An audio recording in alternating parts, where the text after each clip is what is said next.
What if the version of you the world praises is only a well-worn mask and isn't really you at all?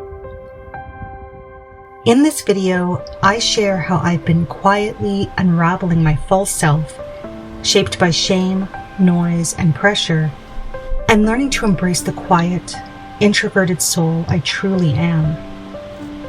If you've ever felt like you had to dim your essence just to belong, this may be the soft, healing invitation your spirit has been waiting for.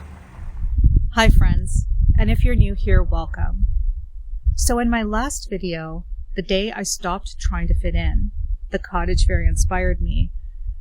I opened my heart and shared how I'm starting to honor my quieter, more introspective nature. And if you haven't watched that video yet, I encourage you to check it out, and I've left the link to the video in the description box below. It's a gentle story about letting go of pressure, embracing your solitude, and finding wisdom in stillness. Today's video is a continuation of that journey, and it's about how day by day I've been releasing my false self, the one shaped by expectations, anxiety, and the need to belong, and embracing my truer self through the rhythm of simpler and slower living. And at the end of the video, I'd like to share something that recently inspired me. So let's wander down the trail of finding our truer selves together. There's a passage I've returned to lately from a book by author Dr. Berger. In it, he speaks about the false self as the mask we create to feel accepted, to calm the fear that we're not enough as we are.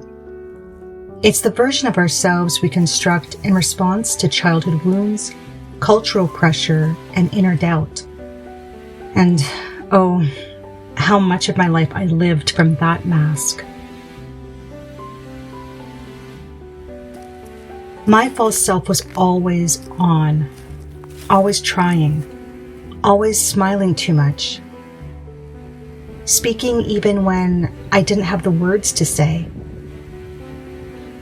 saying yes when I really meant no, because deep down, I believed my quietness was a flaw. I remember being 12 years old when that belief took root, and I was encouraged to go to a friend's house, although I would have rather stayed home reading in my cozy nook. And I remember being in my friend's kitchen with her mother, and her mother asking me a bunch of questions, to which I replied quietly and politely, and then her mother turning to her and saying, "I just can't talk to your friend. She's too quiet," and then walking away. And at that moment, shame bloomed in my chest, and I really started to believe that my softness was something that needed fixing.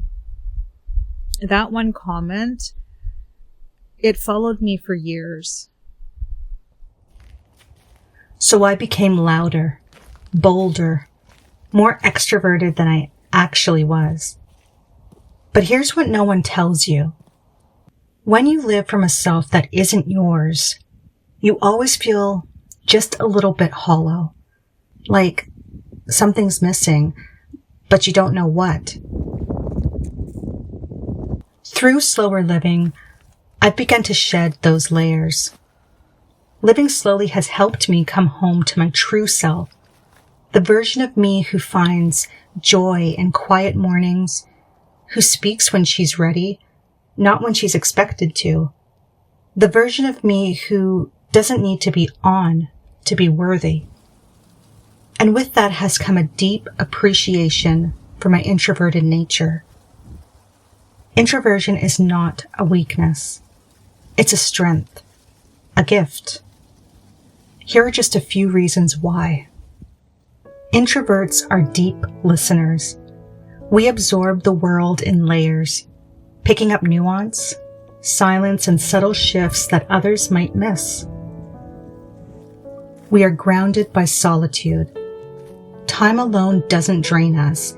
It fills our well.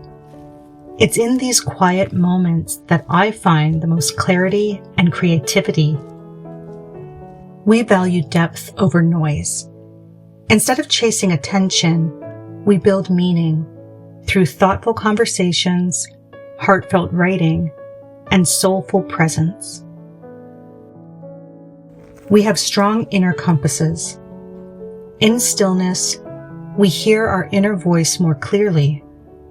We notice what feels aligned and what doesn't. We bring calm into chaos. While the world rushes, we know how to pause, to breathe, to anchor. Each of these traits aligns so beautifully with the principles of slow living. Slow living isn't just about doing less. It's about being more tuned, more connected, more yourself.